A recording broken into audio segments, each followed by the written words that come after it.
Was on the streets trying to consume some skirts for the eve so I could get some phones. Now listen to this craziness. Now you know that Sergey Kovalev is in trouble when they have to do a rematch of a fight where he knocked out the opponent, he stopped the opponent. T Street Controversy. This is T Street Controversy Live. They're going to do it up in Canada because Sergey Kovalev can make a good amount of money up there with Jean Pascal's fan base. Okay, I already said it. Jean Pascal is going to get a rematch against Sergey Kovalev. It's looking like January the 30th, 2016 on HBO. And I'm thinking, what's the point? It goes to show you that Al Heyman and PBC, they have the better competition for Sergey Kovalev at 168 and 175 pounds. But HBO main events, there's the light heavyweight division is not very deep if there are politics involved if you're not with PBC. For example, I would love to see a Sergey Kovalev versus a Julio Cesar Chavez Jr., a Sergey Kovalev versus an Anthony or Andre Durrell, a Sergey Kovalev versus a Bout Jack. Hell, look, what if George Groves moves up? Maybe you can get Sergey Kovalev versus a George Groves, but when it comes to the 175-pound division, it's really not that deep. Now, I get pissed off when I think about the Kovalev versus Stevenson fight, because the WBC put Sergey Kovalev in a special position to be mandatory. After all, he's the IBF, WBA Super World, and WBO champion at 175 pounds. They found a way, the WBC, right? Listen to what I'm saying. They found a way to make him mandatory for Donna Stevenson's WBC. It went to a purse bid.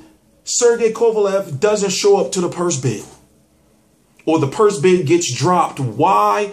Because he's tied to HBO. He would have ended up having to fight on PBC or on CBS. And Al Heyman, PBC, in main events, Kathy Duva, they have not been doing business together. So it's looking like because of HBO, if you really think about it, because of HBO, Sergey Kovalev couldn't fight Adonis Stevenson. And also, we already know who would have won the purse bid. Al Heyman would have won the purse bid. And then you would have had Adonis Stevenson versus Sergey Kovalev on PBC, on NBC. It would have been good for Sergey Kovalev.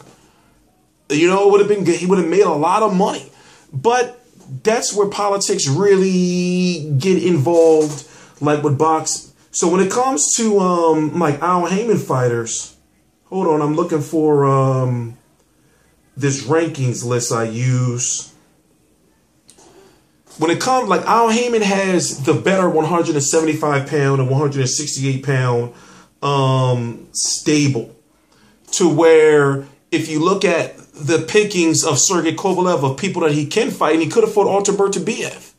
But Alter Bertabiev is, if not officially signed with Al Heyman right now, he'll likely be signed with Al Heyman in the future. So looking at, there we go.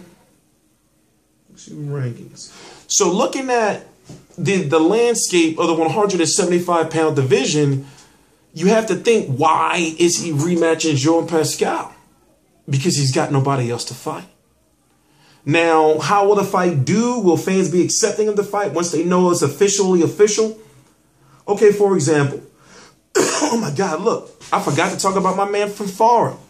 Now, look, when it comes to 175, okay, yeah, you can get Chilemba or Alvarez, but both of those fights, both of those guys are fighting on the PBC card. And they're fighting for the #1 contender for the WBC, Adonis Stevenson's belt. And he would gladly fight them. You got Fonfar, Alter Bertabiev, Edwin Rodriguez. He can fight Yunieski Gonzalez, Nathan Cleverly, Sullivan Barrera, Marcus Brown. But when it comes to the good money-making names, Al Heyman has them all. Especially when you look at, you know, maybe I would love to see maybe a Sergey Kovalev versus a Saki Obika at 175. I know Saki Obika is small for 175, but the point I'm trying to make is it's only but so many fights Sergey Kovalev can fight because of the politics in boxing. So him versus Jean Pascal too, I don't want to see it. I don't even know what the point is. I'm going to have to cover it and watch it. might have somebody up there in Canada going to the fight, but as it stands right now, it's just a bullshit fight. What's the point of it? They just need somebody for them to fight. Simple as that. T Street Controversy Live.